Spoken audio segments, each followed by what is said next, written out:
All right, welcome to Do You Even Fail, the business failure podcast about failures, flops, and face plants. Pretty excited about today's episode. We have Corey with us. I met Corey out like 6 months ago, probably middle of summer-ish. Right. Yeah. Through Vanita, a good friend of ours, through networking, and instantly came to mind. He's lived a life, a lot of different experiences, both personally and professionally. And you seem like a person who actually like tries to do things and are okay with just eating dirt, I would assume. I don't know you quite good enough, but that's what I think. Yeah, so that's probably accurate. Before we get into it, let the audience tell a little about yourself, get a little background, see if they can decide if you're worth, taking advice from or not. So appreciate that. I Minnesota born and raised. I grew up in a family in central Minnesota, a little farm town, Foley, Minnesota. Had 3 brothers. Athlete, that was kind of found my identity in my athletics growing up. Good, bad, whatever. Went from there, went to Bethel University, played football, went to school to be a teacher, and had the opportunity to play a little bit of football after college. From there, kind of got into the business that I am in, business I'm in now, and I can talk, obviously we'll talk a little bit about that, but married, 2 little girls. I have a son that'll be here in probably 2 weeks. Hopefully not tonight. Nice. So. Yeah, that would be bad. That would be a failure of an episode, but a success in your life. You're like, well, first one was a flop, but no. So here I am. So third one on the way then, right? Third one on the way, little boy. So third time's a charm, So do you already have a name, or maybe you don't want to say on here? Yeah, I think that's kind of illegal, but I think we're settled on a name. Our 2 little girls, very unique names. Son's probably going to be a unique name as well, it seems like. Okay. But, so what's the name of your 2 daughters? So Story is my first daughter. Okay. Like story, like storybook. Yeah. Second daughter, Everly, a little bit more common. Okay. But Ev, Everly. Nice. So is there like a deep meaning behind those, or? Story, my wife sat next to a gentleman on an airplane. His name was Story Musgrave. He's an astronaut. Okay, that is awesome. He's an astronaut. He invented, or at least was a big part of the Hubble telescope. Okay. And he was I think he's been on more NASA missions than anybody else. Wow. That's kind of a crazy deal. I like it. Sweet. So for today, we're, for the audience, you can see we're in a new space. We were previously shooting at Emmett's apartment. Episode 1. Episode 2 is taking space in a semi-finished podcast room. The ceiling is sound resistant or proof. I'm looking at my AV guy whenever I look over there. Emmett is now behind screen, as we talked about. Flooring's done, walls are done, signs up, furniture's not here, but we'll get there. Absolutely. So dragging you along with us as we journey forward in this space. But very first out of the gate, obviously the core of this podcast is we really want to hear where you messed up in life, because that's how we can all learn. And we're hoping you get raw and vulnerable today. If you don't, I'll make sure you do. So kick us off. Maybe you want to talk about the sporting space. Maybe you want to talk about your current career right now, or something in between there. But walk us through, 1 or 2 major failures that you've experienced in your life. Yeah. So to talk about really some of the failures I went through, it'd probably more importantly to talk a little bit more about my background and how I ended up where I'm at. So went to school to be a teacher, kind of brought that up, graduated, found out, look, you can't pay for your student loans and rent as a teacher. Unfortunately, it's a horrible issue we have in America. Yeah. So found out I couldn't be a teacher. I went to school to be, for health ed, phy ed, decided to become a personal trainer. So I went to Lifetime Fitness. I was there for about 1.5 years-ish. One of my clients was a partner at a CPA firm out of Washington, D.C. He had been asking me for quite some time to jump on board on the business development side, be one of their business development associates or director of business development. And eventually I did. Was there for about 9 months to a year. Somehow was selling services I knew nothing about. We decided to branch off and start Intellex together back in 2013. We started kind of drumming everything up 2012, launched the company in 2013, and we kind of hit our 10-year mark in August. So we've been kind of rolling from there. In the beginning, neither of us had started a business.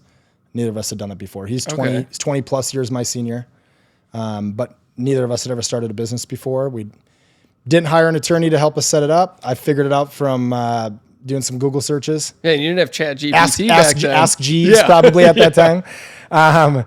No, not that long ago. But so, did a lot of Google searches. How do I set up a business? I set everything up. And to this day, it's every once in a while you get a letter and you're like, I didn't know I was supposed to do that. Yeah. Right? So then I fill out a form. In the beginning, it's a lot of like, oh, I had no idea I was supposed to fill out a quarterly tax return, right? Or I was supposed to do X, Y, and Z. So it's just kind of figuring out one thing at a time. We first started the business, we're a fraud, one of the business we're talking about today, at least, a fraud and forensic accounting firm, or that I'm going to talk about probably because it has more failures, is just similar to a law firm where we work with clients from offering professional services. Yep. So we take a retainer, bill it by the hour type of deal. And originally, because we are a remote type business where we can operate anywhere in the country at any given time for a client, we thought, why not offer our services to people all over the country, to businesses, to law firms all over the country. I spent the better part of 4 years, probably 100 to 150 cities marketing our services. Wow. Had landed a few projects, all of which were in Minneapolis.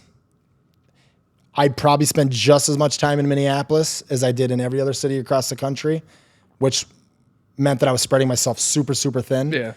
But coincidentally, the only projects I was landing was in the Minneapolis market, right?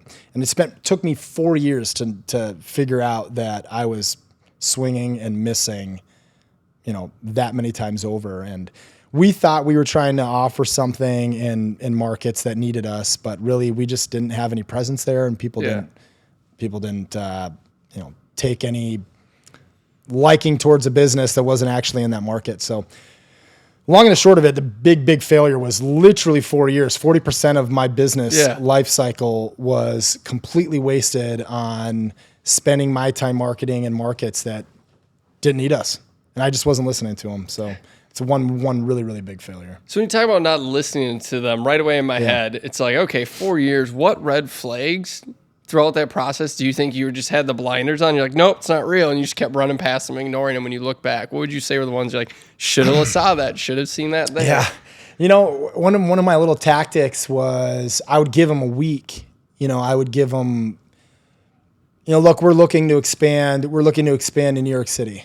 Yep. And, I'm going to be there from August 13th through August 17th. And I would love to get together for coffee during that time frame. And everybody was kind of sniffing out the BS, right? Along the way, they were kind of like, look, especially New York City is a perfect example. Like everybody wants to fly in, take a shit and leave, like the Seagull approach, right? You fly over top, you kind of drop something off and you get out of there. And that's the way they saw it. And I was getting very negative responses. And even what didn't seem like negative at the time, when I go back and look at it, very negative. I'd send an email out, I'd ask to meet for coffee, and they said, they'd say, look, like, explain to me when you say you're expanding here, what does that mean? And I'd talk around the question, and I would be like, look, well, we're just trying to kind of feel it out right now. We have a couple clients in the area, which we did, depending on the city, we actually did have some connections or clients in certain areas. And I would just talk around their actual question, and they would sniff it out, and then they just wouldn't respond to me anymore, right? Yeah. And then I would send another 100 emails out, and we didn't do any mass marketing. I was doing one-to-one emails. Yep. Still didn't work. Yep. Everything was personalized to those people, and it still didn't work simply because I didn't have a presence. Okay. So when you say you didn't have a presence, can you expand on that a little bit for the audience? If I'm sitting there in my car right now or my house, I probably don't fully know what that would mean in my shoes as a business. Yeah. So layman's terms, how has presence changed today versus back then? It's an interesting question. It's probably a little bit different today than it was at that time. If you're selling a product, if you're selling a widget, and you have a website and you have a Shopify page where somebody can go on to the Shopify page and buy a hat, or buy a Swiss Army knife, and you have a drop ship center, or you have somebody that's handling your direct to consumer sales, they can go on, order a product, and you can ship it anywhere in the country, anywhere in the world. Throughout the United States, the shipping cost is going to be about the same. Right? Doesn't change all that much depending whether or not you're sending it to Minnesota or somebody in California. For a service business, it's all relationships. Right? Everything's relationship based. And simply put, what I was trying to do is sell a service to somebody that I don't have a relationship with. Yeah. And I wasn't trying to develop the relationship. I was simply trying to sell. Yeah. And the way that it works in this business is I need to introduce myself. I need to keep fostering relationships. And then hopefully at some point in the future, where maybe it's a year from now, right, I get a phone call when they have a case that pops up where they can use us. Yeah. What I was trying to do is I was trying to like productize a service that wasn't a product. Yeah. It's truly a relationship building deal. And people want to do business with people they want to do business with. And Yeah. they didn't, for sure. And they didn't know me, right? So Yeah. I was trying to fly in and sell something when they knew nothing about me. Yeah. And they knew I wasn't there. They knew I wasn't, asking them, hey, let me know when you want to meet for coffee. I was saying, I'm giving you these 4 days. Yeah. And they just, nobody liked it. Yeah. It was never a good thing. But then in Minneapolis, when I send an email and say, look, whenever you have time, I'd love to get together, tell you about our business and see if we can work together in the future. That works. But when I was sending an email to New York City or to Dallas or to San Francisco, it's a completely different email. Yeah. And I never once thought about the fact that the email structure completely different than the one from Minneapolis. And I didn't get responses. And there's a reason for that I never kind of put two and two together on. Like, there's a correlation to it. Yeah. Yeah, I think it's interesting. Relationships are so important in business, but I feel like every 5 to 10 years, there's always this push, right? That in professional services, it's not relationship. It's about how efficient your delivery is of the product. I would agree that's an expectation now, but I would also argue that the relationship still is. And I'd be curious though, but you've been in it longer. Would you agree with that articulation or would you add a twist to it? Yeah, so it's a very interesting question, especially in our wheelhouse. So I haven't even touched on this. We're a fraud and forensic accounting firm. Yep. So we do litigation support, we do fraud investigations, we do risk mitigation on multiple levels on the financial side. And in the last 10 years, our business has most definitely changed. The types of calls we were receiving 10 years ago, completely different than the types of calls we're receiving today. The way that we offer our services is a little bit different than the way that we've offered our services 10 years ago. And I will say that we still do a lot of cold contact emails and phone calls. And I would say that the response rate that we're getting on cold contacts is much greater now than it was 10 years ago. Really? I would say specifically, even like throughout Minnesota, I just hit you with the Minnesota. You did. That was deep. So back, maybe even, 10 years ago, if it wasn't somebody close, if it wasn't somebody within like a 20, 30 mile radius, I wasn't getting responses even throughout Minnesota. And now Wisconsin is close enough to get a response. And a lot of it's like people are deciding I would say throughout COVID over the last 3-4 years, not considering now COVID, but the 2020, 2021, and the 2022 timeframe, employers realize that people can be productive working from home. And I think the same thing has really caused a difference in business services. And, people are like, look, just like I can work from home and be productive, I'm also realizing that I can hire the best firm for the job, even if they're 300 miles away from me. And I think that we're seeing probably the benefit of that in many, many ways. Yeah, I like it. So realistically, it's like some research I've done where they say they need to meet the sales rep once. After that, they don't care where you are, right? So it is still turning everyone and everything somewhat into a commodity if you can deliver the expectation of the end result, right? Gonna poke. We're gonna step back a little bit. So we were talking about expansion. We're talking about 4 years. We're talking about 150 cities. The internal part of me needs to poke and ask, like, what was the driver to want to be in so many cities? Because if I'm thinking internally and I'm thinking how much younger you were back then, it was probably the highlight of traveling, going to all these cool cities, meeting these cool people. And it was more of an internal desire than an external business desire, but I could be completely wrong. So if you had to be honest on this podcast with the audience, why so many cities? That is a reach, my guy. Yeah. So from 2013 to 2015 and a half, 2013 to 2016-ish, we traveled nonstop. We're all over the country, all over the world. We had a little satellite office in Bahrain in the Middle East. Yeah. Traveled all over the Middle East. We had some projects that kind of funded our travel. Yeah. And I mean, there's definitely, I probably didn't think of it this way until you probably honestly asked the question, but you go back to it and you're like, I mean, I don't know, like if it wasn't fun, we probably would have quit. Right. I mean, if I was traveling to Albuquerque, New Mexico, I probably would have stopped. But we weren't. We were traveling to some cool places. We did have some cool clients, but it wasn't like we were, cash flowing because of these cool trips we were taking. It really was funding our trips. Yeah. Once again, I feel like at the time, I don't think that was the thought in my head. The thought was we're going to conquer the world as like a forensic accounting firm. Yeah. We didn't. Yeah. You spent 3 years doing it and we didn't conquer the world.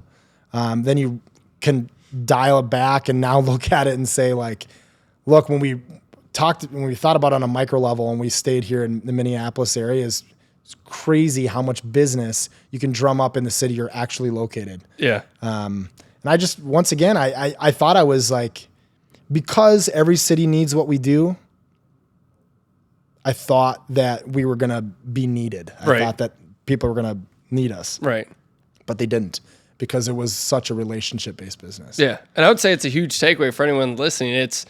I know I get caught up. I'm a dreamer, man. I'm like, we're going to shoot for the stars and back, and we're going to build a city on Mars, and then to me, it's fun pushing beyond the boundaries that society lives inside of, and also going, hey, if I'm really good at this, and I know your business partner's really good at what he does, and you're really good at attracting new clients, it's like, hey, you know what? Why not reach for the world? But anyone out there running a business, starting a business, in business development, conquer your own backyard first, and then do what you're doing now. You're expanding, right? You're in other cities. You have that organic growth from the foundation you built. And it's so easy to get caught up in what we enjoy doing and thinking that everyone else likes it as well.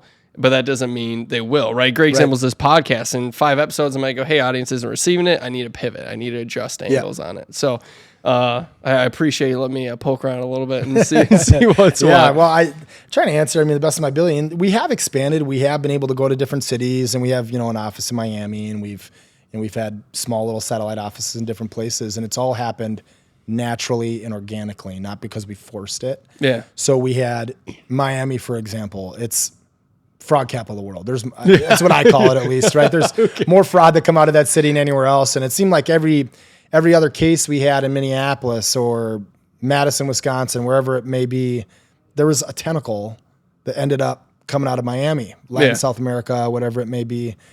And eventually, like, this is stupid. What are we doing? Like, we should probably open shop in Miami. And now my business partner's there full time, and that's kind of how we're growing the business. So it's happened organically. We are in other cities, but it wasn't because we forced it. Like I tried for literally an entire 4 years. Yeah. So. I like it. So failures, obviously we can learn a lot from them, but right now I'd say we're living in the era of this is the best way to do something, the fastest way to be the most successful person. And you can be the next Andrew Tate or Joe Rogan or whoever you want to be in your life. I know I've talked to some people about it. I started the beginning of 2023 with the CEO lifestyle, get up at 4 a.m. and then you work out and then you drink this much water and then you read books, right? So that was my fallacy I fell into, and it was a horrible idea. In your life, has there ever been like a fallacy or a trend that you hopped into that you figured it would make your business more successful or you as an individual more successful that you found out was actually a hindrance rather than a growth accelerator?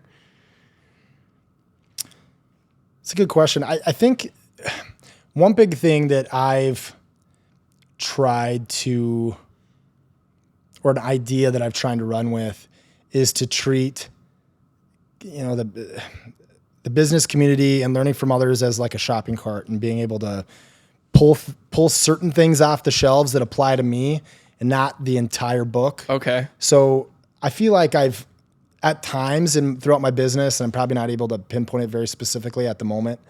Well, I can. Damon John from Shark Tank. Probably 7-8 years ago, I went to a Damon John deal here in Minneapolis. He came to town. I'm putting quotes around it because he didn't. His team did, or a team that he hired to come to town and give people his business training. So did you know that before you went to this? No, I had no idea. I for sure sounds like one of those hoodwink things where you show me like, what is this? Yeah, I for sure thought I was going to hear from Damon John talking about FUBU, but it definitely didn't. So you go there, you commit to a $2,500 training package or whatever. It probably $1,500. I don't know what it was, but some $2,500 training package. I start going through this and I'm like, man, this literally works if I had a product. If I was selling a product, this would work. It didn't apply to me. It didn't apply to me at all. And for a while, I tried selling my business partner. I tried selling myself on this program being what worked for me personally. And it flat out didn't work. And I've done that at different times where I read a book or I listen to a podcast or I listen to a specific person and I think that that's like the end all be all for how I'm going to grow my business. But what I've tried to do over time is to treat each of those things as a grocery store, and some of the things apply to me, some of the things don't. So I can take little things from different people, put them in my shopping cart, and be able to build my business. So certain fallacies, I mean, I would just say that not everything applies to every business. And I've been able to take those different things, try them. Sometimes they work, sometimes they don't. And after a while, you figure out what works and what you want to reorder. Right? I mean, that's kind of the way to look at it. To stay on the same analogy with the grocery store, you buy certain things sometimes in the grocery store. You're like, I'm not buying that ever again. Right? Yeah. And that's the same type of thing with business. I feel like I've tried certain things. I've tried a bunch of different types of things. Some of it I keep reordering because that's the stuff that works for me. That's the stuff that works, for my family or whatever it may be. So. Yeah, so I'm absolutely obsessed with the shopping cart. I've never pictured that way. I always talk to people like, take what works for you and leave behind what doesn't. The shopping cart's phenomenal. So you're like, all right. So I just picture the David Goggins advice book. I'm like, all right, let's actually look through this. What should I apply to my life here? So going to put you a little bit on the spot, 'cause I think you touched on something super important when you were willingly admitted. I went to this conference, right? Yeah. And, Damon was supposed to be there. I was supposed to hear these great stories. And I feel like super common scenario for people 18 to like 25, 26. They get sucked into these conferences a lot. It costs a lot of money. I know some guy 2 years ago flew down to Florida and it was like 10 grand. It's supposed to change his life, right? And now he has 3 rental properties and he works his bones to death and he just hates his life. Not saying rental properties are bad, but that was his situation. So if I could push back on you, put your shoes back when you were 18, 19, 20, 22 years old. You're someone right now looking at this conference. What filters should you put on? Because I'm not saying they're all bad, but what filters would you put on to maybe approach it differently to make sure you got to the right one that applied to you? It's a great question. I feel like I talk a lot of trash about these personal development. I do too, so it's okay. Yeah. It's okay. So, and that's okay if you say maybe none of them. Maybe you just learn from life. That's your answer. But you know what? My biggest to call out a specific individual, and I know a lot of people have gotten a lot of good stuff from him over the years, and he's built a multi-billion-dollar business. Tony Robbins. Okay, so here's my deal. So here's my deal on the Tony Robbins thing. This is probably not going to be a perfect story. Yeah. But basically, the only business that Tony Robbins, he's done other things now. Right. But the way that he made his name, came out of college or either college or high school, kind of irrelevant. Started working for a speaker of sorts, like a keynote speaker at events. And he started working for him, and 2 years later, he was a keynote speaker, and he was talking to people. He was encouraging people to build their own business, or he's encouraging people to better themselves, right? Yep. Great thing. Yep. But he has built a business on teaching people how to build businesses, which in the end, it's kind of bizarre when you really think about it. It's like he hadn't built a business, but he started talking about how to do it without ever doing it. Yeah. Honestly, brilliant in a certain way, right? It's brilliant. It's the ultimate hoodwink, Yeah, ultimate hoodwink. But what my biggest complaint isn't with Tony Robbins, because I think what he did was amazing. It's like the Kardashians. You can complain all you want, but they've done some amazing business things. Yeah, like out of nowhere, they just understand, if I do X, Y, and Z, people are going to buy it. Yep. And Tony was very, very good at what he did, and people bought it. To kind of rope back around to what I was going to talk through, is my biggest complaint is some of the biggest lessons that I've learned as a business owner, some of the biggest things that I have learned from is doing things, screwing up, being able to adjust and build my business. And I feel like a lot of these people just get in this trap of bettering themselves or bettering their mind or bettering, the way that they see themselves, like as an individual and as a person. As important as that is, the learning and the development comes from acting, and acting meaning taking action to actually do something and screw up time and time and time again before you get it right. Yeah. And sometimes you just, there's certain things that you can learn through that process. You couldn't learn from Tony Robbins. You couldn't learn from anybody else doing these personal development type conversations. And I know somebody out there is going to be listening to this and thinking to themselves, I said something that's wrong. That's fine. It's fine. But you get the idea. So No, and what I love, so Em and I were talking the other week, and we were riffing on how no matter how many books you read at these conferences you go to, you can be taught what not to do 1,000 times. In my opinion, the lesson's more for you're still going to make that mistake, probably not all of them, right? Someone I know is going to rip apart last week's episode, like, Devin, you're still going to learn things and not make that mistake. But my argument is more often than not, I think you're still going to make it, but then you're going to remember, oh, that's right. Hey, I listened to what Corey was saying. Oh, this is what he did and learn from it. And then you apply and get out of it faster. Yeah. And if you just read, if you just go to conferences, if you just sit and meditate, it's like, no, go do. And it's terrifying. And I think also people need to take more time in understanding what do is to them, not what the loudest do is in the world today. Because today it's Gary Vee and it's Andrew Tate. It's all these things which are good.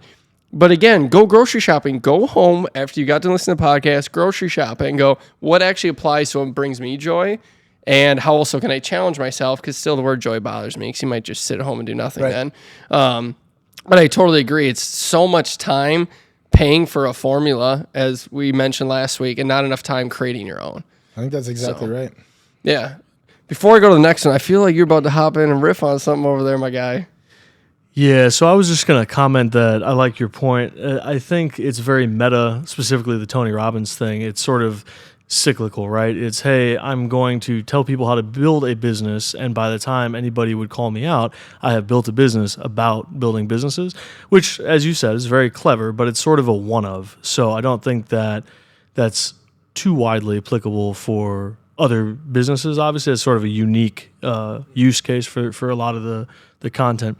I think also, to both of your points, it sounds like the main takeaway is, and I guess this is more of a question for Corey, but would you say that there's no replacement for sort of personalized failure? Because it sounds like you can maybe understand the motif or categorically what went wrong. Your business may be different, so you may encounter something that looks similar to something you may have heard about, but how important is that sort of personalized failure?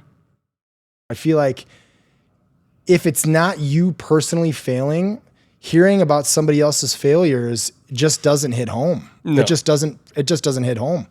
If somebody would have told me, look, I tried marketing all over the country, didn't work, but I stayed in Minneapolis and it worked, I'd look at him and say, that's because you're an idiot. Right? Yeah, right. You would, 100%. It didn't work. Yeah. You didn't do it right, but I'm going to. Yeah. Right. I'm going to do it right. And I honestly, that was definitely a conversation I had multiple times with different friends of mine that were kind of like, look, probably not a great idea for you to be traveling to LA for a week to see if these meetings are going to pan out. But I did it, Yeah. I did it. I still did it. And now I can go back and say, okay, well, they were right, know. But until then, if I hadn't done that, I probably wouldn't have the opinion I do now.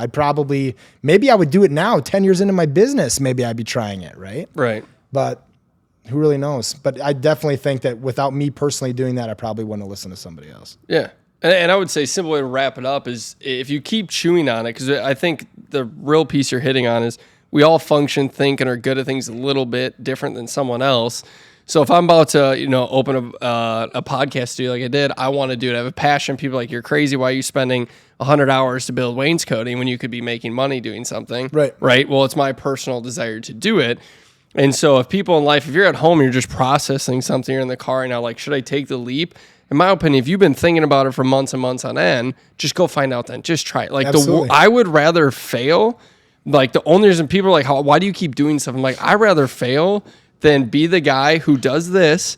Goes, oh, you should build this business. You should do it and motivate everyone else. Also, I'm 40 and I never did it. I never tried anything and just dove in. So, I mean, that's where I think the personalization comes from. You can hear it all day long, but you might have been good at, who knows? Like it might have worked. Why, so worst outcome 4 years later, it didn't, but 10 years later, you still have a successful business.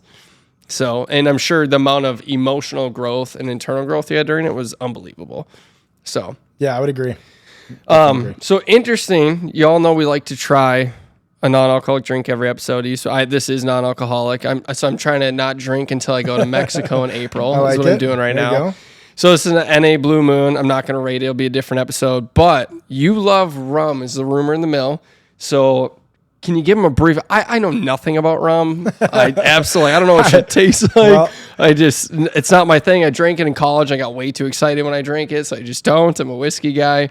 If you could give the audience like a 30-second flyover of what rum should be like, and then while you're doing that, I'm going to taste this and you can try it and we can, Emmett's can try and we'll give it a rating 1 to 10. So I feel like I might have, these rumors you've heard about me probably are, I do love me some rum, right? Yeah. It probably started with a good rum and Coke. Not probably, for sure started with a good rum and Coke. Let's be real. Okay?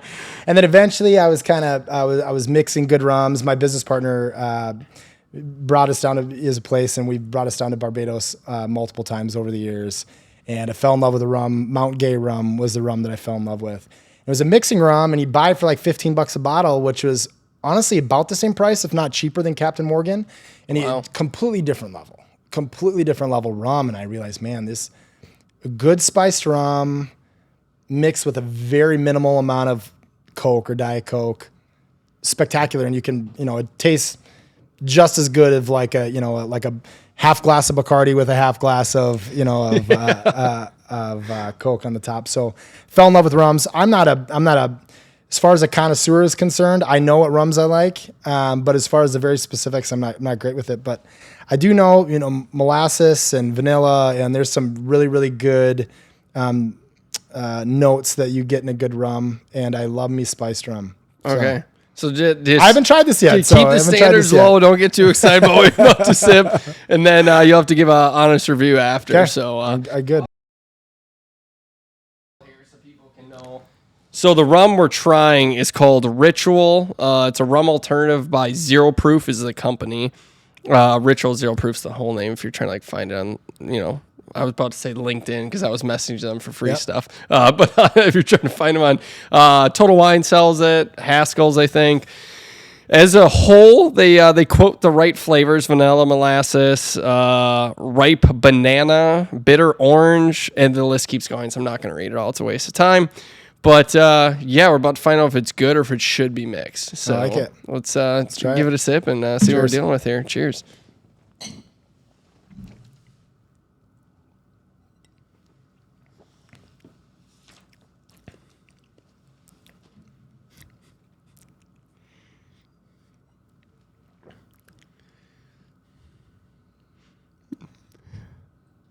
It's just all cinnamon.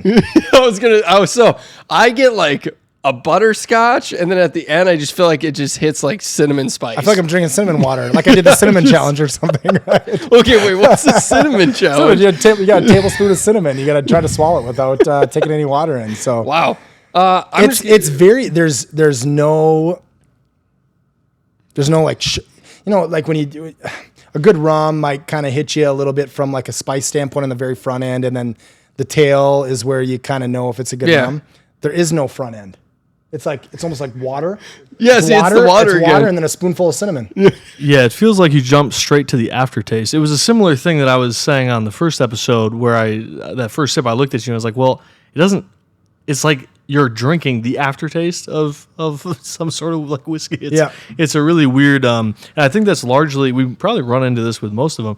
I think it's because fundamentally it is going to be a water base, right? And so it's going to lack that sort of thickness and that kind of front end, punch, if that makes sense. And I think there's no punch. Yeah, there's none. Yeah, just it's like you skip the first half. You take this non-alcoholic rum and you splash it with Fireball. I guarantee it's going to have a great little. Add some complexity. It's not exactly the mixer you put it with this, right? I think it's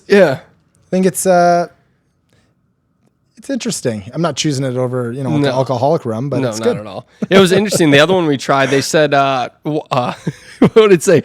Absorb less alcohol, mix it half and half. And I was like, I mean, that's a slogan. Like, why do you buy it? Mix it half and half. We'll drink the same amount in the end. But what I'm excited about, I do want to start trying at some point. We're being pure. We're trying these spirits first. They do have canned mixed drinks. I will be curious if that if they figure out how to offset that weirdness that we're tasting in a can with all the other flavors of like a cocktail you're trying to get. But I would say easily, I would never drink this again. I won't pour it again. We'll let guests try it and put other people like Corey through the ringer of tasting something not good. But appreciate you trying it. Before we wrap it up, though, this was another failure right here. You marketed to the world and traveled around. It was a lot of fun, but lackluster in the end. You got duped at going to a great event to get some career and business growth advice. Not as bad as Tony, though. We've learned that.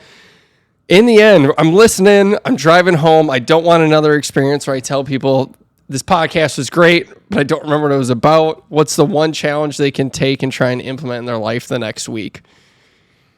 I think it's just important to know that everything isn't for everybody. So you need to find, talking about the shopping cart, I think if I was going to give it a takeaway, I would say from today, I would, treat the world as a grocery store and treat the different types of business professionals and the people that are giving you advice or the people you're taking advice from as the grocery store, and you're just bringing your shopping cart along, throwing stuff in the cart that are going to benefit you or going to benefit your business. Some things you're probably going to like, some things you might not, but you kind of know your business. Just don't recreate the wheel. Listen to your customers. Listen to listen to what your business actually is and what you offer, and fill your shopping cart with things that make complete sense for you, not for what's worked for anybody else. Yeah, I like it. So would it be fair to say, in essence, to sort of trust your instincts and the feedback you get and listen to that voice maybe a little bit louder than the others that'll, claim to have an expert opinion on your business more or less? Yeah. I mean, that's exactly right. I think every one of us has a business, a service that is completely different. Our clients are completely different. The way that we meet those clients is completely different. And what works for you. Listen, if you try different things and it doesn't work, don't spend your time on it. Just move on. Move on to the next thing. Try it out. It's going to be trial and error. And in the end, you're going to come up with a plan that you're able to develop based on what works for you. Yeah, it's age-old advice. Take advice from everyone around you, but don't take it from those who haven't gone before you. So, Tony Robbins side. All I can picture, everyone, if you have like nieces and nephews, go grab that kid shopping cart. Stick it in your bedroom for a week, stare at it, remind yourself every morning, hey, what are the groceries I should be picking up today, and what's the bad spoiled raspberries I don't want in my cart because I'm not going to eat them when I bring them home. Until next time. Take on the challenge, get tired this week from processing new ways to accept or deny advice in your life. And we'll see you on our next episode next week with Eric. Thank you, sir. Took quite a fall, didn't we, Master Bruce? And why do we fall, Bruce? So we can learn to pick ourselves up.